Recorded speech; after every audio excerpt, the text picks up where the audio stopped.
Buenas tardes a todos, buenos días para aquellos países en América Latina. Bienvenidos nuevamente a esta sesión, la primera sesión del mes de mayo que tenemos el estudio. Eh, yo lo había yo explicado, ¿no? La sesión anterior, la del 28 de abril, lo repetí y ahora nuevamente lo digo, ¿no? Estamos ahorita de viaje a Costa Rica presentando un taller aquí en la Escuela de Verano de los miembros en San José de Costa Rica, en un lugar que se llama Orosi.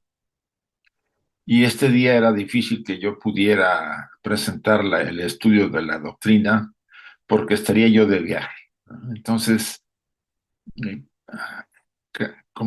considero su comprensión para poder presentar este tema que espero les interese y se apuren en él. La guía ya fue enviada para esta fecha, eh, con cierta anticipación, porque yo también estaba cuidando ese movimiento de este viaje. Entonces, pues bienvenidos a todos y vamos a iniciar nuestro estudio. La dedicación. Oh tu sol dorado del esplendor más excelente, reconociendo ilumina nuestros corazones y llena nuestras mentes. Así que nosotros, reconociendo nuestra unidad con la divinidad que es el corazón del universo, podamos ver el camino a nuestros pies y llevar nuestros corazones y nuestras mentes a esos distantes objetivos de perfección, estimulados por tu propia luz radiante. Así sea. La meditación. Oh Pushan, oh sustentador de todo, abre los labios de la verdad ahora ocultos bajo áureo velo, para que los devotos de la verdad podamos ver.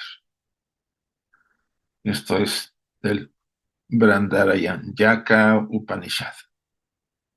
Así sea. Bueno, estamos ya en el mes de mayo, la primera sesión. Tenemos todavía 3 sesiones más. Es muy probable que la segunda también yo la tenga que enviar por vídeo.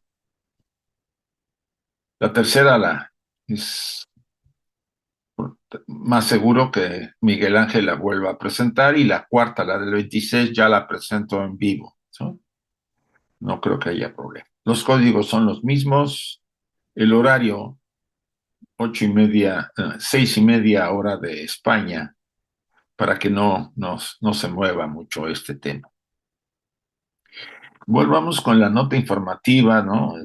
Que a partir del 6 de abril, las actividades de la Federación Teosófica Interamericana de los domingos han cambiado el ID, las claves de acceso. Son las que están abajo, 830-525-0851. Y la clave es fraterno, para que no suceda lo que todavía, probablemente la sesión anterior del domingo pasado, todavía algunos se quedaron y pensaron que no iba a haber reunión. Entonces, volvemos a informarlo para que ustedes lo tomen en cuenta. Para los interesados en el estudio de las cartas de los Mahatmas, mañana 6 de mayo se presenta el tema dirigido por el doctor Enrique Reich. Las claves son las mismas y el horario también. Están todos invitados. Y vamos a abordar nuestro tema. Nos habíamos quedado en la sesión anterior, en este largo capítulo de Dragón, el Edén, dragones, etcétera, etcétera, que ya incluso yo lo empecé, siguió Miguel Ángel y todavía en la sesión anterior y hoy vamos a tratar de ir terminando con este capítulo de antropogénesis. Dice, el símbolo de Snopis o el alma del mundo, dice Champollion. Champollion, recuerden que fue el que encontró la piedra Rosetta y tradujo pues se puede decir, bueno, más que encontrarla, él tradujo la, la- el lenguaje egipcio jeroglífico, porque no se conocían las claves. Quien encontraron la piedra fueron este grupo de franceses que vinieron con Napoleón a Egipto esta piedra la encontraron, tenía tres traducciones, ¿no? Incluso en griego y en egipcio antiguo. Por eso fue accesible a la traducción y a conocer cómo entender los jeroglíficos. Entonces, esta Xenonupis o el alma del mundo, dice, es entre otros el de una enorme serpiente que se yergue sobre las piernas humanas. Este reptil, emblema del buen genio, es un verdadero agatodaimón. Muchas veces lo representa con barba. Si ven este, esta imagen de la serpiente, tiene a los lados el caduceo del lado izquierdo para nosotros, ¿sí? Que ya entenderán por qué las serpientes están alrededor. Esto es símbolo de Asclepios, ¿no? Es otro ser con serpientes. El tema de las serpientes es tema muy amplio, ¿eh? Recuerden que todos los símbolos tienen, por lo menos la polaridad, ¿no? Tienen un aspecto positivo y un aspecto negativo, vamos a ver. La serpiente del paraíso, como yo lo comento, pues era muy positiva porque gracias a ella tenemos la autoconciencia. eh, Amén de todos los comentarios que puedan decirse, que se adelantó, que no, que sí, simplemente si ella el símbolo de lo que ella significa, que es una jerarquía de seres sabios, que es lo que también significa el agato daimón, más o menos, es una energía muy poderosa de sabiduría, por decirlo algo. Y no tendríamos la autoconciencia simbólicamente si los Manasaputras, los Anishvata y los Kumaras no vienen a mediados de la tercera raza Lemur a darnos la mente, estaríamos aquí, pues como los antropoides, más o menos, ¿no? No nos diferenciaríamos de ellos. Y eso es una de las cosas que eh, muchas veces las personas no llegan a captar el grado de evolución que nos ha permitido el tener la autoconciencia. Eh, También el tema de la serpiente aparece, por ejemplo, en el tema que voy a dar yo en Costa Rica sobre el Amduat, el libro de los muertos. Hay dos libros. Bueno, realmente es uno, pero uno que era lo preferían la nobleza, los faraones, la nobleza, los militares, la gente, los sacerdotes de los grandes templos, y otro, vamos a decir que le llaman el libro de las puertas, pero es igual, con menos detalle, más simpleza, sigámoslo así, menos riqueza de la simbología. También tienen 12 horas los dos libros, ¿sí? Solamente que era más dirigido hacia un grupo y otro para hacia el pueblo. En todos hay una cantidad de serpientes inmensa, ¿sí? En los dos.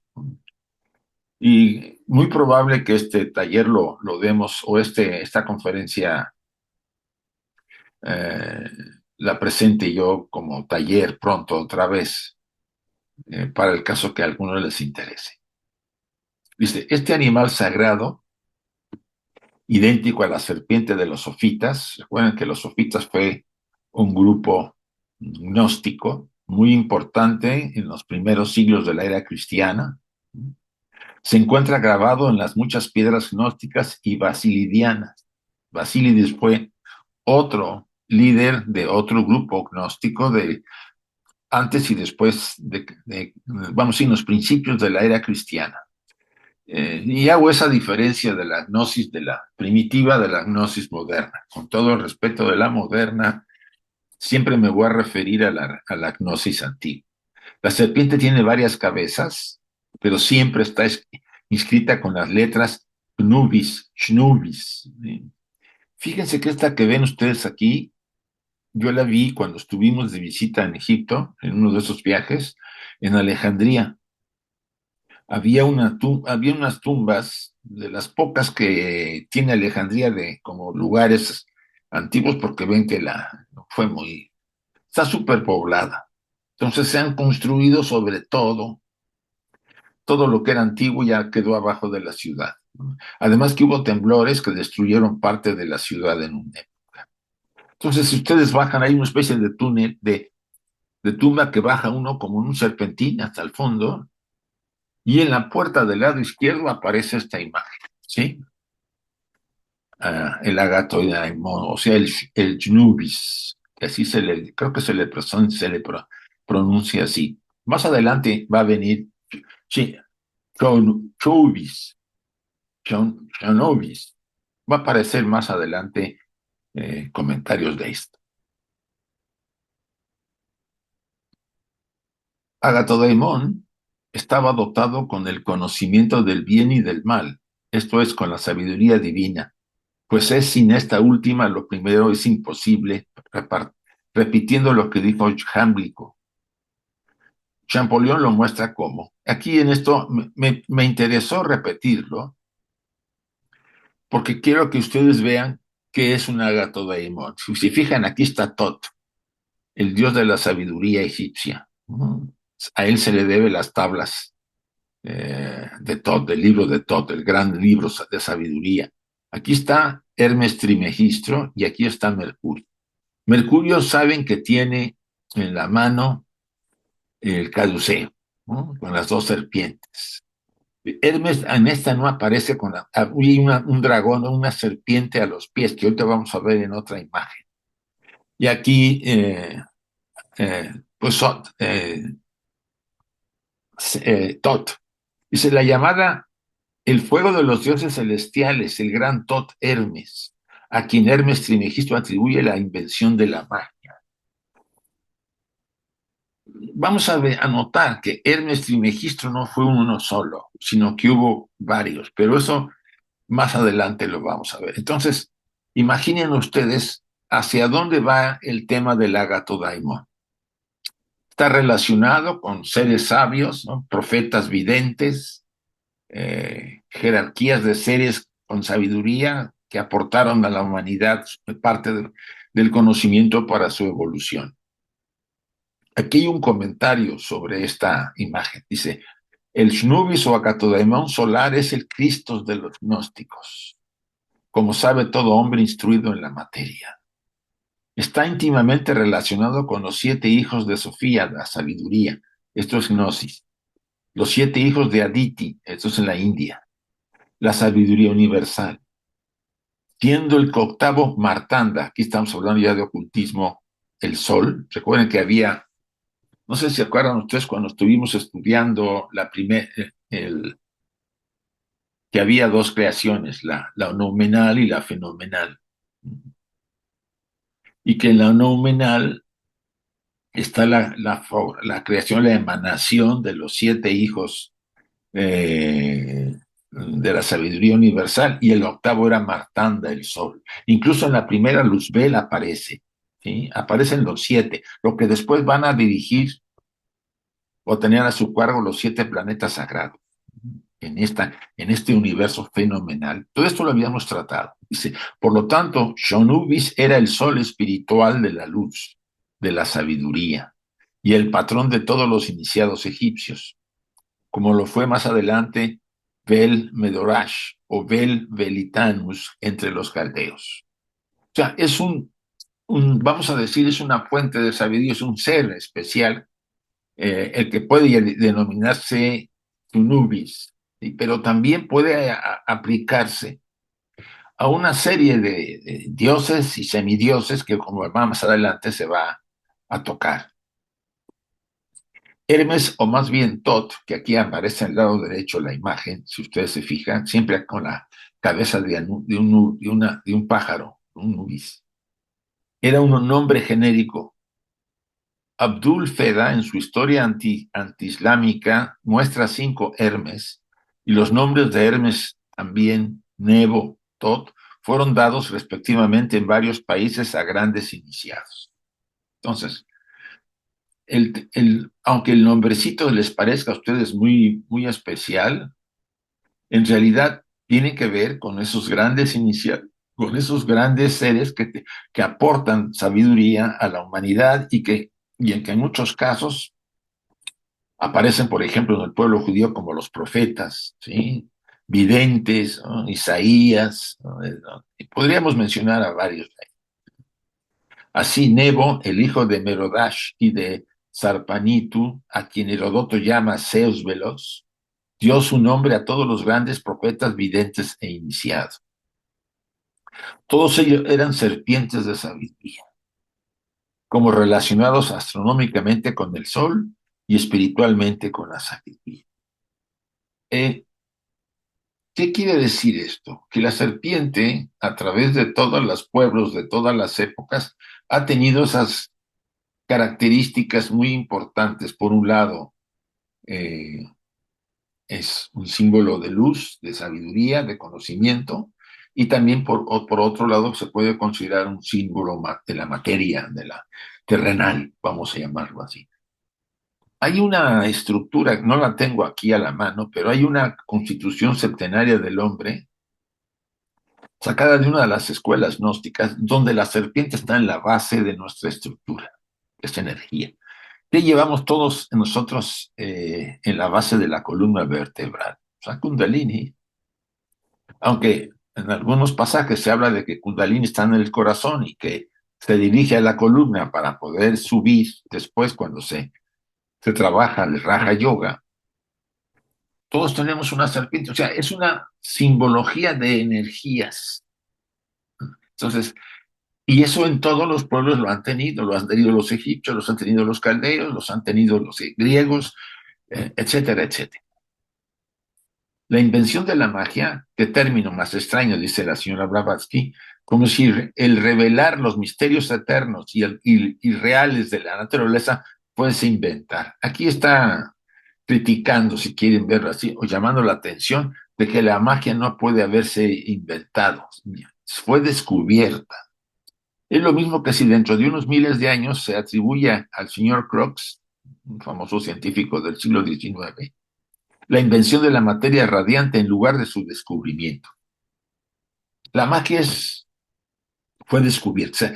Se trabajaba con la magia desde el principio de las razas humanas superiores divinas, ¿sí? Cuando ellos estaban eh, iniciando en las razas primigenias, ¿no? Más que la segunda raza, algo de la segunda raza ya, pero más la tercera raza lemur, cuando ya tuvieron la mente, ¿no? Entonces ya la magia fue parte de esa dádiva que les dan los seres divinos que vienen a activar al ser humano.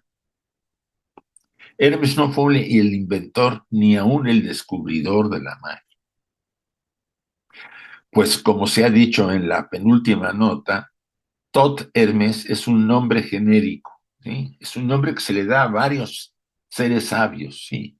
Como el de Enoch o Enoshon, el ojo espiritual interno, y Nebo, el profeta evidente, etc. Por ejemplo, se habla de Enoch o Enosh, ¿no? Hay un libro, ¿no?, de Enoch. Se dice, hemos estado estudiando que a finales de la raza Lemur, cuando ya los sexos se han separado del hermafroditismo, ya está como la heterosexualidad que conocemos, por ahí de la sexta subraza, séptima subraza, surge lo que es el primer hombre, Enoch o Enosh. Ah, pero más que el primer hombre, el primer grupo de hombres que ya están con características adecuadas y muy particulares en la evolución que se ha ido completando. Hay un libro sobre este autor, este nombre de que vale la pena repasar. Incluso creo que Chuy en alguna ocasión lo repartió y creo que se puede volver a leer en algún momento. Entonces, repito, Hermes no fue un inventor ni aún el descubridor de la magia. Pues como se ha dicho en la penúltima nota, Tot Hermes es un nombre genérico, como lo es Enochión, el ojo espiritual interno, y Nebo, el profeta evidente, etc. Fíjense que en Egipto se habla mucho de Hermes, ¿no? ¿Se acuerdan que hubo un gran arquitecto, escriba, gran visir en la etapa, en la creación de la pirámide escalonada? ¿Sí? Él fue el arquitecto que planteó, que diseñó esta pirámide. La realidad se puede decir que él era un Hermes, podemos llamarle Hermes a él, como hubo después otros Hermes durante todo el largo periplo del imperio o de la historia de Egipto, ¿no? Que se traslada desde antes del unificador de Nemer, ¿no? O sea, yo estaba apenas leyendo algo en donde se hablaba de los reyes predinásticos. Y esto cada vez toma más fuerza porque el otro día lo estaba comentando una científica, una arqueóloga, una egiptóloga, porque habían encontrado ciertas clasificaciones mostradas por ciertos autores egipcios antiguos sacerdotes y siempre consideraban que lo que no enganchaba con la hipótesis que ellos habían desarrollado lo desechaban. Pues aquí están empezando porque había otra lista de los caldeos, ¿sí? Donde también hablan de la etapa del gobierno de esa zona, de seres semidioses o dioses que vinieron a ayudar a la humanidad para empezar a enseñar. En Egipto fue así, ¿no? Y eso no era nuevo, porque ya los atlantes lo habían tenido, aunque desaparecieron cuando vino el hundimiento de la Isla Blanca. Miren, esta es la figura muy común que se ve de Hermes. Fíjense, tiene el sol en la mano derecha, en los pies tiene una serpiente, si se fijan, ¿no? O sea, símbolo de sabiduría. Y hay otra serie de símbolos y el bastón que tiene, pero lo importante es que dice su relación con la serpiente en las alegorías simbólicas es debida a la iluminación por los dioses solares y planetarios durante la primera raza intelectual, la tercera. Ojalá nos hubieran iluminado hasta ahora, no habría tanto lío. Ay, sí, nos falta mucha iluminación para poder ver lo adecuado. Somos demasiado limitados, ¿no? Ignorantes. Todos ellos son patrones representantes de la sabiduría secreta. Entonces, repito el pasaje. Su relación con la serpiente en las alegorías simbólicas es debida a la iluminación que nos da por los dioses solares y planetarios durante la primera raza intelectual, la tercera. A partir de ahí empieza, se puede decir, esa sabiduría, ese conocimiento, que antes era mucho más sencillo comunicarlo a la gente. No era necesario ocultarlo tanto. El bien y el mal estaban todavía en ciernes, vamos a llamarlo así. No se conocía, no se conocía la muerte en el sentido de que yo mataba a alguien, ¿no? Y si ocurría algo era por limitaciones, no por el deseo de malvado de matar, ¿no? Entonces, toda esa parte de la raza lemur, que era más espiritual que humana, pues se alargó, ¿no? Fue una época entre que el yuga del oro y de la plata estaban todavía, más bien de la plata, influían muchísimo. Y se puede decir que el contexto en que se daba todo permitía que las enseñanzas fueran abiertamente presentadas. No había, no había ese oscurimiento ni reserva. Eso ocurrió hasta mediados de la cuarta raza, de la raza Atlante, de la cuarta subraza de la raza Atlante, donde es el momento en que el espíritu cae totalmente en la materia, ¿sí? Y es el punto de inflexión hacia nuevamente volver al espíritu, ¿sí? Pero esa fue la etapa más densificada de nosotros. Tanto que ahí es donde la magia negra tuvo un gran poder y influyó mucho en las siguientes subrazas atlantes, la cuarta, por supuesto, la quinta y quizás hasta la sexta, hasta que los llevó a la destrucción, al hundimiento de la Isla Blanca. Entonces, podemos decir, en resumen, que los profetas videntes, los grandes místicos, los grandes sabios, eran llamados de esta forma, ¿no? Agatodaimun, ¿no? Seres superiores que tenían simbólicamente este calificativo, ¿no? O Hermes, Tot Hermes, Mercurio, como también se le puede llamar a los aspectos, y que de alguna forma recibía esa sabiduría del sol, de las jerarquías divinas solares. Otro que es importante que ya mencioné es Asclepios. Es el hijo del dios solar Apolo, ¿no? Y una ninfa, creo que era una ninfa la madre. Y es Mercurio. Nebo es el hijo de Bel Merodach, que también es un ser divino. El Manu Vashvata pueden ser hijo de Brahma o emanación de Brahma, el gran Rishi, que tuvo que ver mucho con eh, nuestro ciclo, sí. Recuerden que la cadena terrestre estamos en la cuarta ronda, el cuarto globo. Esta cuarta ronda, el Manu Vaishvata es el que la inicia, ¿sí? Él es el hijo de Vivasvat, el sol o Surya. Sí. Bórrenlo de Brahma, estaba yo metiendo en otra cosa.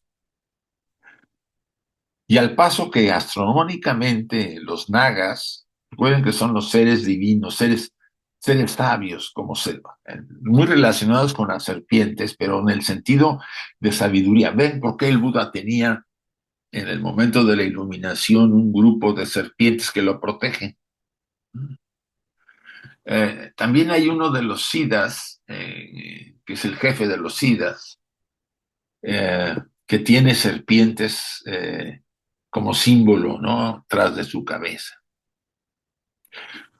Pero por otro lado, esta, esta simbología de esta diosa o semidiosa griega, creo que tenía serpientes en el cabello y que era, pues, tenía lo suyo, ¿no? Había sido una mujer muy bella y había sido castigada por una de las diosas, ¿no? Y que creo que Teseo la mata. O sea, tenemos símbolo de serpientes desde el lado de la luz y del lado de la oscuridad, como todo. Recuerden que en todo está esa polaridad. Pero lo más interesante es que incluso las serpientes del lado de la oscuridad tienen un centro de luz y las serpientes del lado de la luz tienen un centro de oscuridad. O sea, todos participamos de esa polaridad. Repito el pasaje.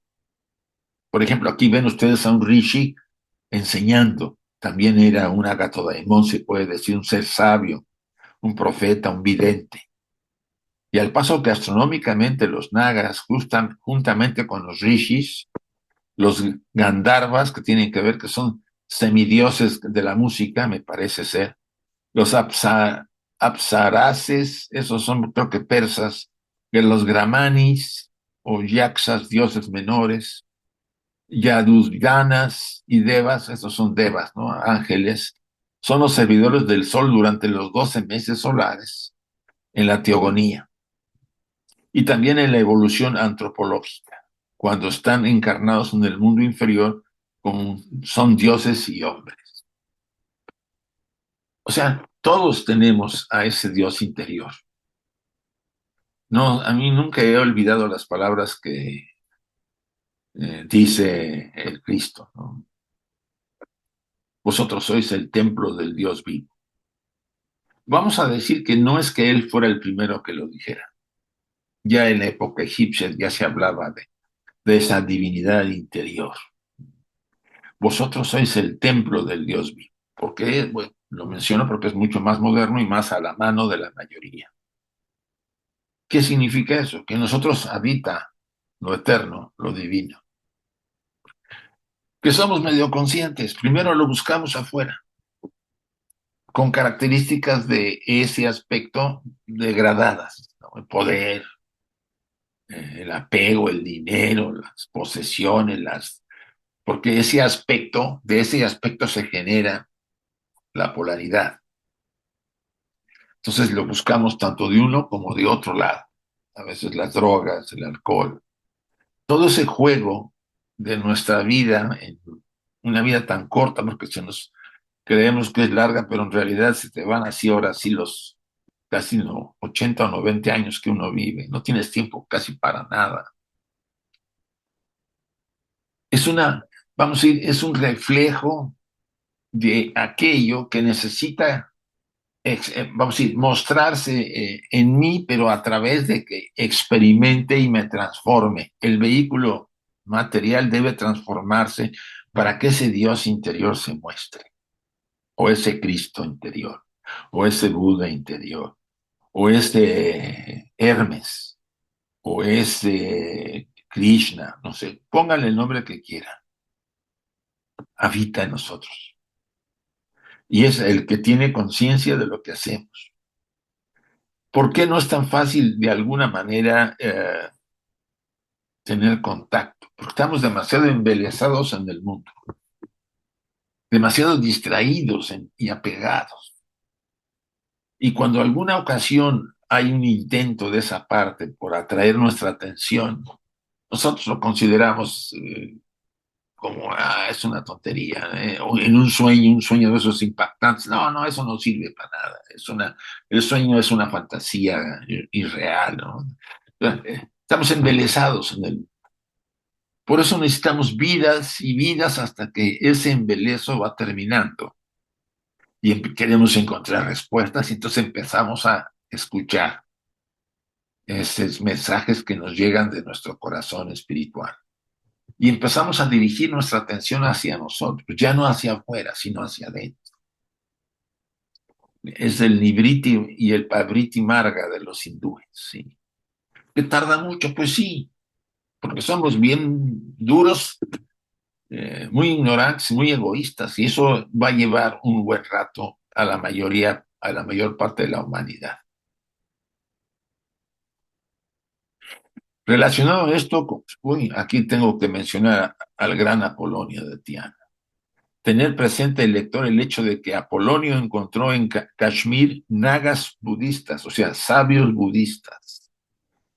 Estos no son serpientes zoológicamente, ni tampoco nagas etnológicamente, sino hombres sabios. Miren el mensaje tan interesante, dice, de siervos es mentir, de libro es decir la verdad, Apolonio de Tiana. Apolonio de Tiana fue una figura inmensa en el primer siglo de la era cristiana. ¿Por qué se sabe poco?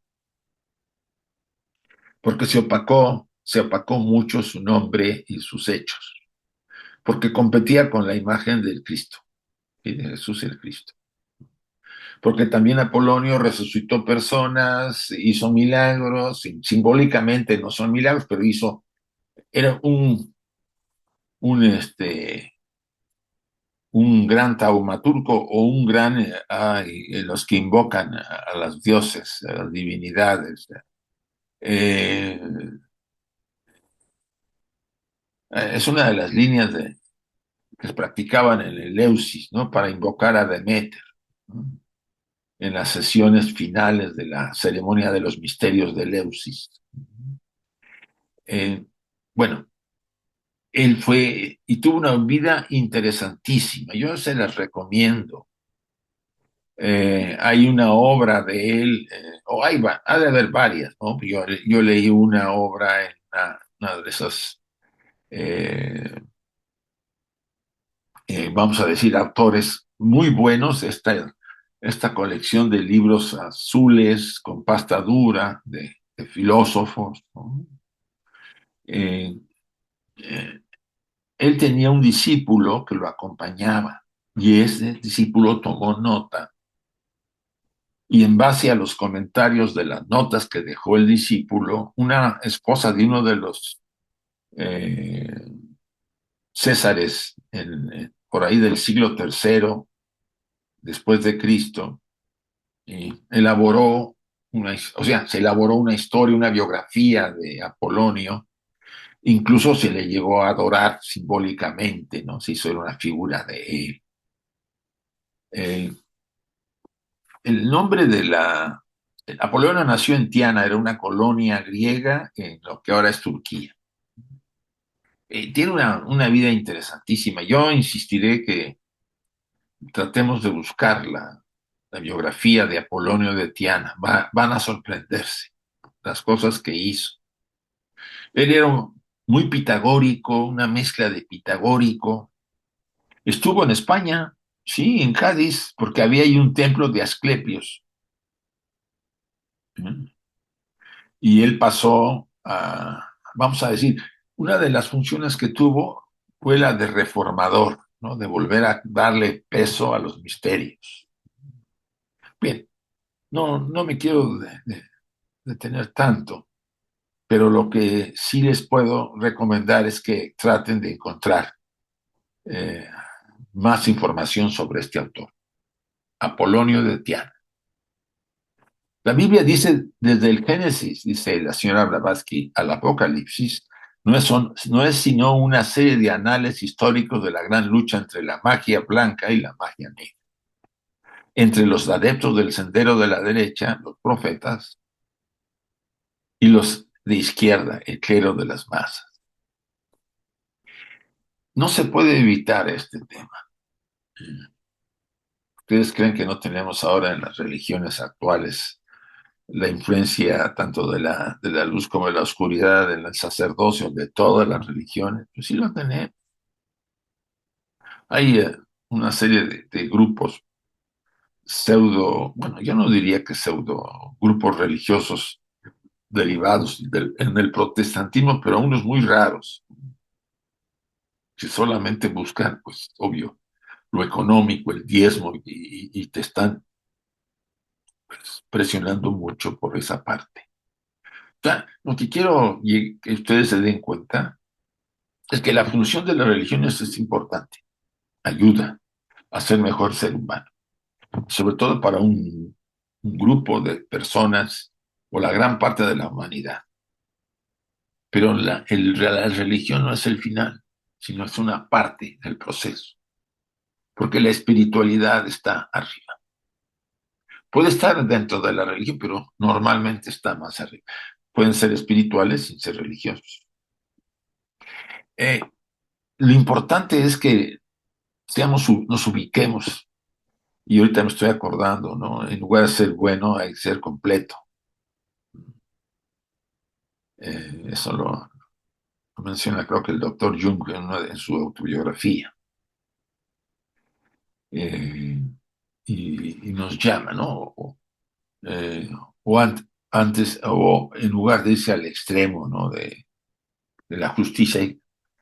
El ser justo no significa que tenga yo que irme a los extremos.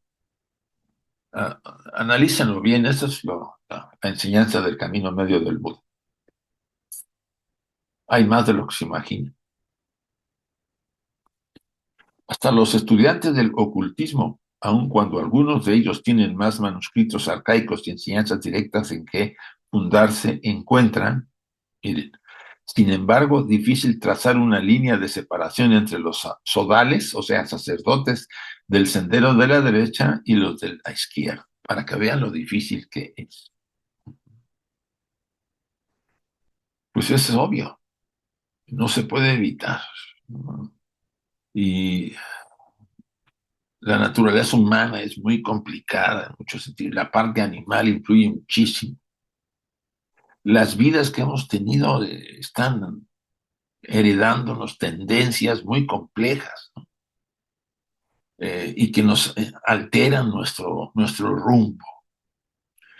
Entonces, en lugar de tener ese juicio cerrado, extremo, deberíamos buscar un equilibrio, ¿no? Y aceptar pues, que la luz y la oscuridad se mueven entre todos los seres sencientes y entender hasta dónde podamos.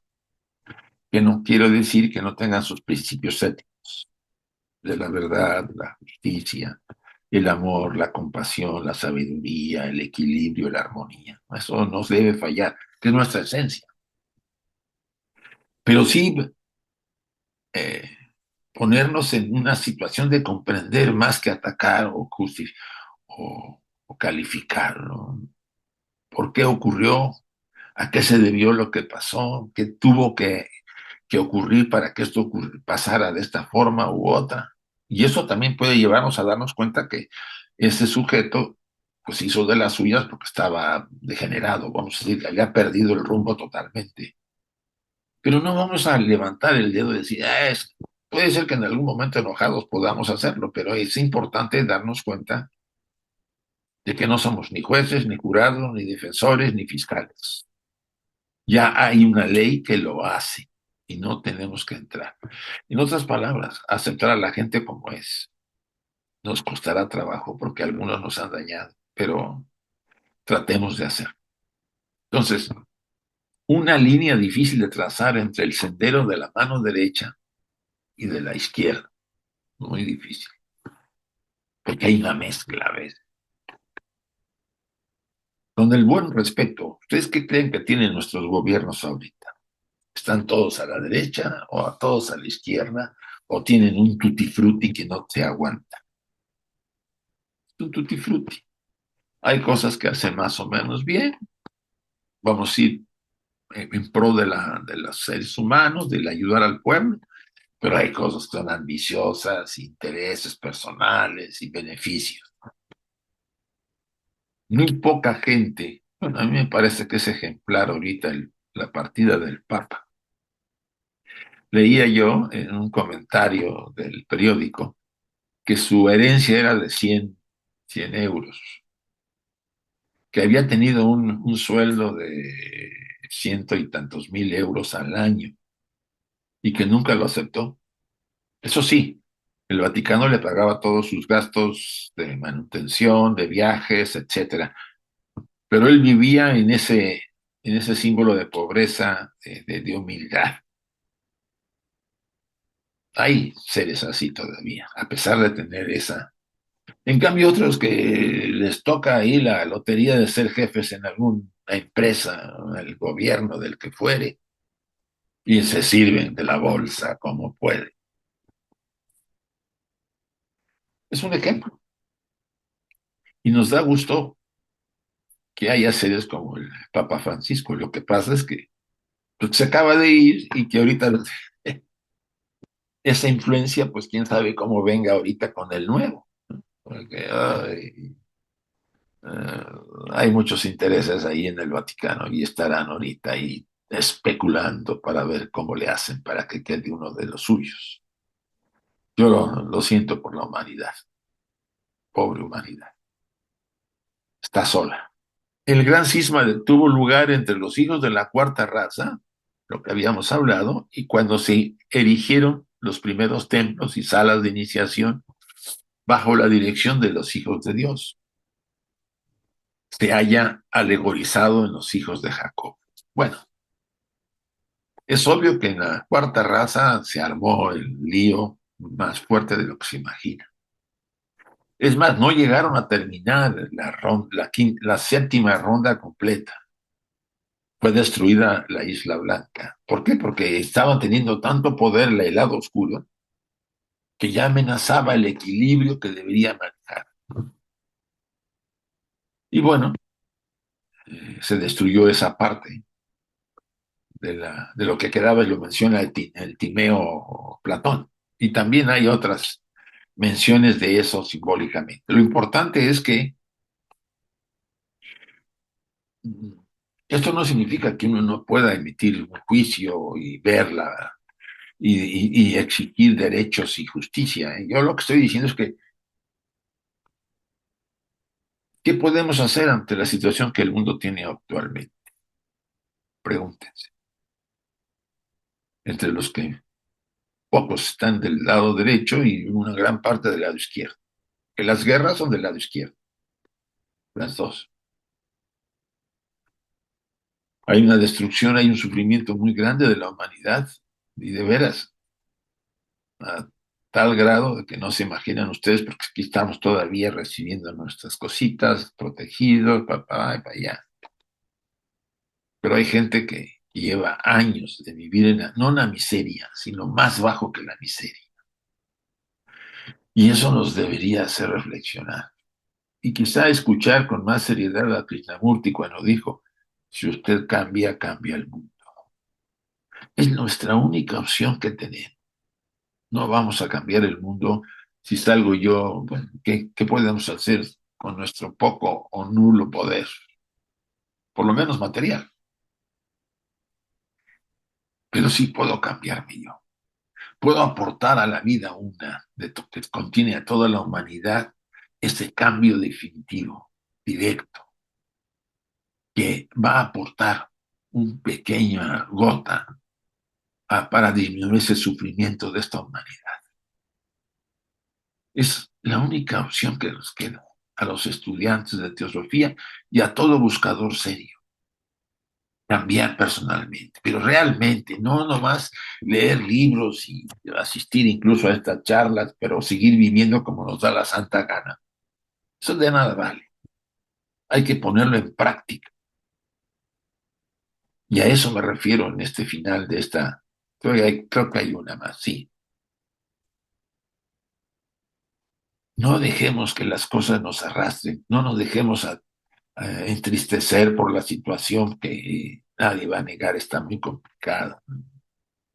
Pero es ahora cuando más deberíamos ser fuertes y mantenernos firmes en aquello que yo siento que debo aplicar en mi vida. Ser auténticos, ser nosotros, no copia de nadie. Ser verdaderamente nosotros, con nuestros fallos y con nuestras cualidades. Aceptarnos como somos para poder ir corrigiendo. No tenemos otra salida. Es el momento propicio ante esta situación exterior. Cuando el mundo está muy bonito y todo va muy bien, pues estamos tan distraídos que no nos interesa buscar el cambio. El cambio ahorita sí nos puede interesar, mucho más. Dice, ahora bien, en el original, las palabras su secreto se leen, su sod. El sod era el nombre de los grandes misterios de Baal, Adonis y Baco, los cuales eran todos dioses solares. Y tenían serpientes por símbolos, como ven aquí a esta diosa con las serpientes en la mano y el trigo, estos de Demeter, de Eleusis. Los cabalistas explican la alegoría de la serpiente de fuego diciendo que este fue el nombre dado a la tribu de Leví.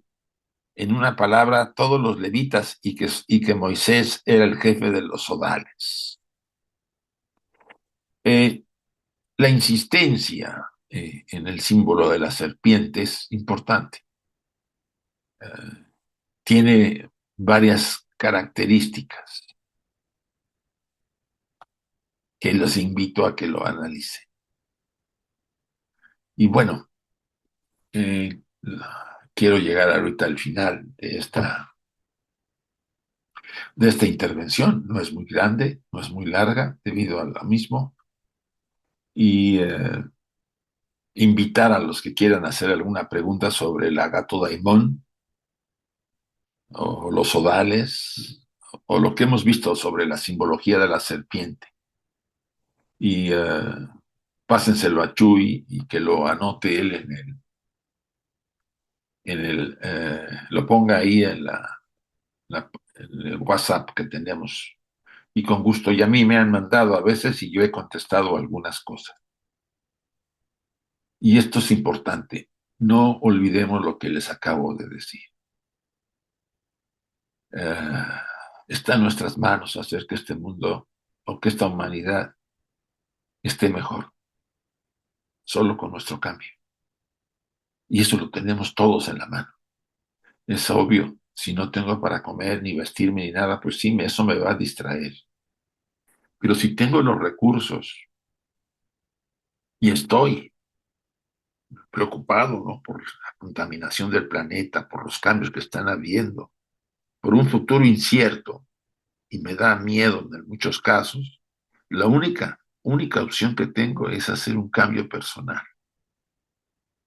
Pase lo que pase, me iría yo, cuando termine mi estancia en este plano, con la satisfacción que hice lo mejor que pude, sobre todo de servir a los demás. Pero para eso también tengo que ser mejor ser humano. Es una invitación, utilizando lo que hemos visto ahora del sendero de la derecha y del sendero de la izquierda. No abandonen esta idea. Es la que va a sostener quizás sus vidas hasta el final de su existencia. Una existencia cuando la tenemos llena de haber servido, de haber sido lo mejor, de haber sido nosotros, de haber luchado contra nuestros fallos y nuestra ignorancia. Les aseguro que así, así les puedo decir, aseguro que tu postmortem va a ser sereno, tranquilo y en paz. Si a alguna cosa lo hicimos, será relativa, porque todo lo que hice influyó al final para ser mejor ser humano. Esto no quiere decir que no vivamos y no disfrutemos y que no vayamos y los que puedan hacerlo, los que podemos todavía, yo, a pesar de las limitaciones, puedo. Pero no olvidemos eso. Eso es el sostén que nos va a tener al final una satisfacción interior de que nuestra vida, el paso por esta vida, valió la pena, tuvo significado. Bien, vamos a terminar con nuestra presentación.